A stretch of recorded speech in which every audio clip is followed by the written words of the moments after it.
ఓం శ్రీ గురుభ్యో నమః. ఓం శ్రీ మాత్రే నమః. జూలై 21వ తారీఖు నుంచి 30వ తారీఖు వరకు కూడా మేషాది ద్వాదశ రాశుల యొక్క ఫలితాలు ఏ విధంగా ఉన్నాయో తెలుసుకుందాం. ఇవన్నీ కూడా గోచారరీత్యా చెప్పబడే ఫలితాలు అంటారు. అంటే this is the transit system అంటారు. అంటే గోచారం ఎప్పుడు కూడా సూచనలుగా మనం గమనించాలి. అంటే ఈ 10 రోజుల్లో మనం ఎలాంటి నిర్ణయాలు తీసుకోవాలి, ఉద్యోగపరంగా, వ్యాపారపరంగా, ఆరోగ్యపరంగా, పిల్లల చదువుల పట్ల, శుభ కార్యక్రమాలు కానీ, అలానే వాహనాలు కొనుగోలు చేయటం కానీ, ఇళ్ళు, ఆస్తులు, రైతులు వీళ్ళందరూ కూడా అంటే ఇళ్ళు కొనుగోలు చేయటం రైతులకు ఏ విధంగా ఉండబోతుంది, వృత్తి ఉద్యోగ వ్యాపార రంగం వాళ్ళకి ఏ విధంగా ఉండబోతుంది, అలానే విద్యార్థులకి, స్త్రీలకి ఏ విధంగా నిర్ణయాలు తీసుకోవాలి, ఎలాంటి నిర్ణయాలు, ఎలాంటి జాగ్రత్తలు, ఎలాంటి అప్రమత్తతంగా ఉండాలి అని తెలుసుకోవాలంటే ఏంటంటే 10 రోజుల్లో మనం చెప్పిన ఫలితాల్లో ఎలాంటి నిర్ణయాలు తీసుకోవాలనే విషయాలని మనం తెలుసుకొని ముందుకు వెళ్ళాలి. అంటే కొన్ని జాగ్రత్తలు, అంటే ఇది చేయకూడదు, ఇది చెయ్యాలి, ఇది చేస్తే మంచి జరుగుతుంది, ఇది చేయకూడదు ఈ 10 రోజుల్లో అనే నిర్ణయాలను నిర్ణయించేదే గోచారం అంటారు. అంటే చెడు జరగాలన్నా, మంచి జరగాలన్నా వితిన్ సెకండ్ పట్టదు. ఒక నిర్ణయం మనం తీసుకునేటప్పుడు ఆ నిర్ణయం అనేది చాలామంది కూడా ఒక నిర్ణయం తీసుకునేటప్పుడు పొరపాట్లు చేస్తుంటారు. ఆ పొరపాటు అనేది జీవితాంతం ఆ పొరపాటు అనేది వెంటపడుతూనే ఉంటుంది. దానికి మంచి చేయాలా, చెడు చేయాలా, ఒక పెళ్లి సంబంధం కావచ్చు, ఒక ఉద్యోగం కావచ్చు, ఒక వ్యాపారం కావచ్చు, ఒక స్థలం కావచ్చు, ఒక ఇల్లు కొనుగోలు కావచ్చు, పెట్టుబడులు కావచ్చు, డబ్బులు ఇవ్వటము కావచ్చు. ఇలాంటి నిర్ణయాలని చాలా జాగ్రత్తగా ఈ 10 రోజుల్లో తీసుకోకూడదు, ఈ 10 రోజుల్లో తీసుకోవాలి. తొందరపాటు ఆలోచనలు పనికిరావు, అలానే కొన్ని విషయాలకు తొందరపడాలి అనే సూచనలు చెప్పేదే గోచారం అంటారు. ఈ గోచార రీత్యా కూడా గ్రహగమన గతులు ఏ విధంగా ఉన్నాయి 10 రోజుల్లో మనం చూసుకునేటట్టయితే కుజుడు వృషభ రాశిలోను, బుధుడు మిథున రాశిలోను, రవి కర్కాటక రాశిలోను, శుక్రుడు సింహరాశిలోను, శని జూలై 27 నుంచి మీనరాశిలో వక్రగతిలోకి వెళ్ళిపోవటం, గురువు కర్కాటక రాశిలో ఉండటం, అలానే చంద్రుడు కన్యా రాశి నుంచి కుంభరాశిలోకి సంచారం చేయటం, అంటే కన్యా, తుల, వృశ్చికం, ధనస్సు, మకరం, కుంభం వరకు కూడా సంచారం చేయటం, రాహుకేతువులు కుంభము, సింహరాశిలో సంచారం చేస్తుంటారు. ఇది ఈ 10 రోజుల గ్రహస్థితి. వీళ్ళందరికీ కూడా ద్వాదశ రాశుల వాళ్ళందరికీ కూడా ఏ విధంగా ఉంది, ఎలాంటి పరిహారాలు చేయాలో తెలుసుకుందాం. వృషభ రాశి వారికి 10 రోజుల పాటు ఏ విధంగా ఉంటుందో ఒకసారి తెలుసుకుందాం. వృషభ రాశి వాళ్ళకు వచ్చే అదృష్టం కలిసి వచ్చే అవకాశం ఉంటుంది. అలానే వ్యాపారపరంగా అనుకూలంగా ఉంటుంది. నూతన వ్యాపారాల్లో ముందుకు వెళ్ళే అవకాశాలు ఉండటం, ఆ నూతన వ్యాపారాల్లో పెట్టుబడి పెట్టేవాళ్ళు కూడా ఎక్కువ మంది రావటం, అలానే ఆరోగ్యపరంగా చిన్న చిన్న ఇబ్బందులు, ప్రయాణాలు కొంత దూరంగా ఉండాలి, వాహన ప్రమాదాలు జరగకుండా చూసుకోవాలి. శుభ కార్యక్రమాలు జరిగే అవకాశాలు ఎక్కువగా ఉంటాయి వీళ్ళకి. అంటే శుభ కార్యక్రమంలో పాల్గొంటారు. అంటే చతుర్థ స్థానంలో శుక్రుడి యొక్క సంచారం, అంటే రాస్యాధిపతి చతుర్థ స్థానంలో ఉండటం వల్ల శుభ కార్యక్రమాల్లో పాల్గొంటారు. లగ్జరీ వాహనాలు కొనుగోలు చేయటం, శుభ కార్యక్రమం ఆర్గనైజేషన్ చేసే అవకాశాలు ఎక్కువ ఉంటాయి. చాలా కాలం నుంచి కూడా నిలిచిపోయిన పనులన్నీ కూడా పూర్తి చేసే అవకాశాలు ఎక్కువ ఉంటాయి. వ్యాపారంలో కూడా మంచి లాభాల బాటలో ఉండే అవకాశాలు బాగా ఎక్కువ ఉంటాయి. కాబట్టి వీళ్ళకి అదృష్టం కలిసి వచ్చే అవకాశం ఒకటి ఉంటుంది. అలానే విదేశాలకు వెళ్ళే అవకాశం కూడా బాగా ఎక్కువగా ఉంటుంది. విదేశాలకు వెళ్తారు, ఇక్కడ కంపెనీ త్రూ కూడా ముందుకు వెళ్ళే అవకాశం ఒకటి ఉంటుంది. భార్యాభర్తల మధ్యలో కొన్ని చికాకులు తగ్గటం ఒకటి, అలానే నిరుద్యోగులకు మంచి ఉద్యోగ అవకాశాలు, సుసంపన్నమైన కుటుంబం నుంచి అమ్మాయి కానీ అబ్బాయి కానీ వచ్చే అవకాశాలు ఎక్కువగా ఉంటాయి. వీళ్ళు ఖచ్చితంగా భగడాముఖి యొక్క స్తోత్ర పారాయణం చేయాలి. దాంతోపాటు వారాహి స్తోత్రాన్ని పారాయణం చేయాలి. అలానే మంగళవారం రోజున రాహుకాలంలో దీపం పెట్టడం, సుబ్రహ్మణ్య స్వామి యొక్క ఆరాధన, గురువారం రోజున దత్తాత్రేయ స్వామి యొక్క స్తోత్ర పారాయణమే కాకుండా తారామహాదేవి యొక్క స్తోత్రాన్ని పారాయణం చేయాలి. ఎందుకంటే వీళ్ళకి వృషభం, మిథునం, కర్కాటకం 3వ స్థానంలో గురువు బాగలేదు కాబట్టి కొంత డబ్బులు నియంత్రణ చేసుకోండి. డబ్బులు అనేవి అనేకంగా అనవసరంగా ఖర్చు పెట్టద్దండి. గురువారం రోజున తప్పకుండా తారామహాదేవి స్తోత్రాన్ని పారాయణ చేయండి. కందులతో పాటు శనగలు కూడా గురువారం రోజున దానం చేయటం వల్ల వీళ్ళకి మంచి జరిగే అవకాశాలు ఖచ్చితంగా ఉంటాయి. ఈ విధంగా ఉన్న ఫలితాల్లో మనం ప్రత్యేకంగా కొన్ని రెమెడీస్ చేసుకోవడం చాలా ఇంపార్టెంట్. ఆ రెమెడీస్లో ప్రత్యేకంగా కొంతమందికి ఏంటంటే ఉద్యోగపరంగా ప్రయత్నాలు అనేవి సఫలీకృతం కావు. ఉద్యోగం అనేది నిలకడగా ఉండదు. ఉద్యోగపరంగా కొన్ని ఇబ్బందులు కలుగుతాయి. అంటే సూర్యుడి యొక్క ఆరాధన చేసుకోవాలి. సూర్యుని ఆరాధన చేయటం, గోధుమలు దానం చేయటం జరగాలి.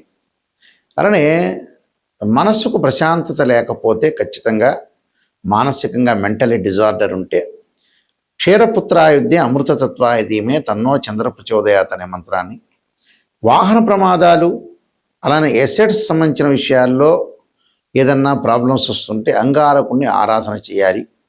తత్పురుషాయుధే మహాసేనాయుధీమే తన్నో షణ్ముఖ ప్రచోదయాత్ అనే మంత్రాన్ని, అలానే ధనపరంగా ఇబ్బందులు, విద్యార్థులకు ఇబ్బందులు కలుగుతుందంటే ధనపరంగా ఇబ్బందులు ముందు కలుగుతుంటే కుబేర మంత్రాన్ని, ఓ మెక్షాయ కుబేరాయ వైశ్రవణాయ ధనధాన్యాధిపతే ధనం ధాన్యం సమృద్ధమే దేహిమే దాపైస్వ అనే మంత్రాన్ని, విద్యార్థులు దక్షిణామూర్తి స్తోత్ర పాలనం చేయాలి.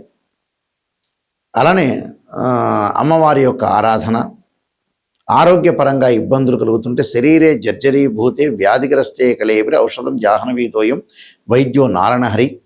వివాహం కాని స్త్రీ పురుషులు ఎవరైతే ఉంటారో అమ్మాయిలు వరపాస్పతాస్ రుద్రాభిషేకం, అఘోర గౌరీపాస్పతాస్ రుద్రాభిషేకం, అలానే అబ్బాయిలు వచ్చేటప్పుడు కన్యాపాస్పతాస్ రుద్రాభిషేకం, అలానే కోర్టు సమస్యలు శత్రువులు ఉంటే కార్తవీర్యార్జునుడి యొక్క మంత్రాన్ని చదువుకోవాలి. ఇవన్నీ కూడా పరిహారాలు చేసుకోవడం చాలా మంచిది.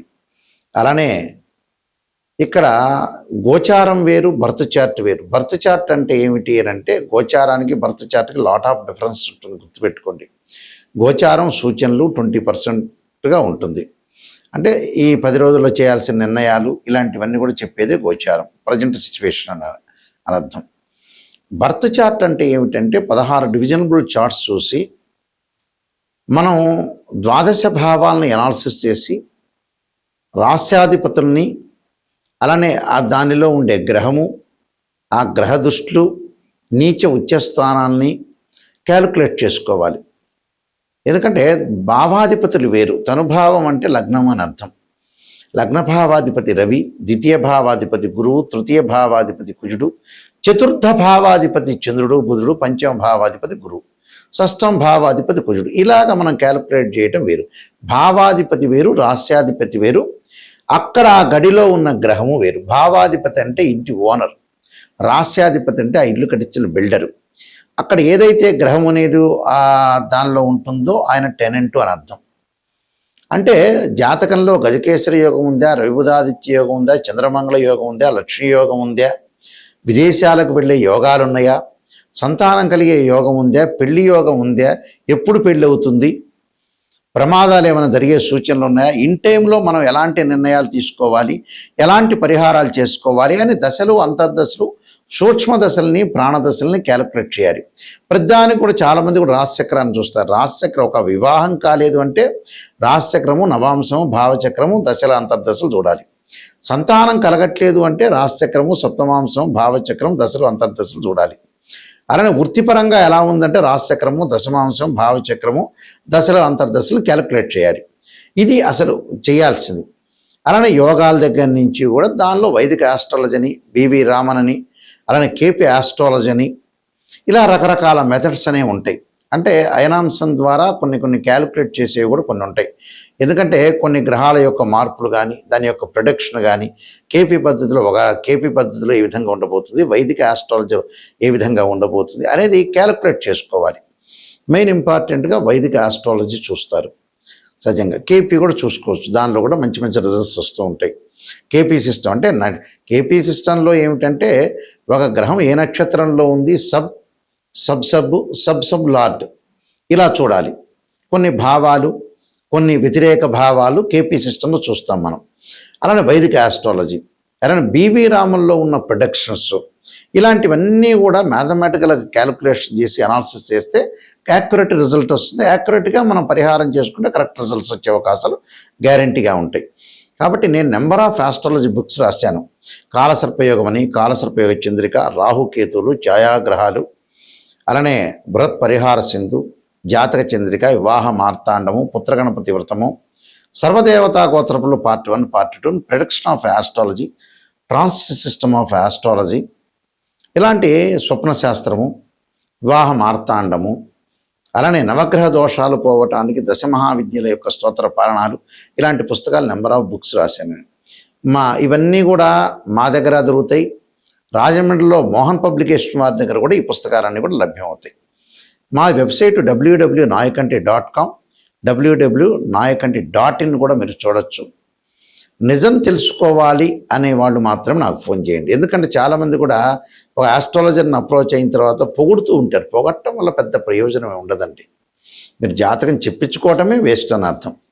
ఎవరైనా సరే ఒక నెగిటివ్ను మనం పాజిటివ్ చేసుకోగలిగితేనే లైఫ్. నెగిటివ్ని పాజిటివ్ చేయకుండా ఏదో అసత్య ధోరణిలో ఉంటే జాతకాన్ని చెప్పించుకోవటం దండగాని అర్థం నిజం చెప్పాలంటే. ఎందుకంటే ఎప్పుడైతే మన నెగిటివ్ను పాజిటివ్గా మనం ఓవర్కమ్ చేస్తామో అప్పుడే 100% మీరు కంప్లీట్ మ్యాన్ అయినట్టు, లేకపోతే అన్కంప్లీట్ మ్యాన్ అయినట్టే అర్థం. మనకు 6th అని చెబుతుంది, చాలా జాగ్రత్తగా ఉండండి. ఎక్కడైతే నెగిటివ్ ఉంటుందో దాన్ని మన నెగిటివ్ని పాజిటివ్ చేసుకొని నిజాన్ని తెలుసుకుంటేనే జాతకం. ఎవరైనా సరే నిజాన్ని తెలుసుకునే వాళ్ళు మాత్రమే నాకు ఫోన్ చేయండి. నా నెంబర్ కూడా స్క్రీన్ మీద స్క్రోలింగ్ అవుతున్న నెంబర్ నా దగ్గరికే వస్తుంది. ఆ నెంబర్ కూడా. అందువల్ల మీరు ఏదైనా నిజం తెలుసుకోవాలంటే నాకు ఫోన్ చేయండి. అబద్ధం తెలుసుకునే వాళ్ళు ఎవ్వడూ ఫోన్ చేయొద్దండి. అదొకటి. అయితే మీ అందరికీ కూడా పరమేశ్వరుడి యొక్క కరుణాకటాక్షం ఉండాలని, అమ్మవారి యొక్క కరుణాకటాక్షం ఉండాలని ఆశిస్తూ సర్వే జనా సుఖినో భవంతు.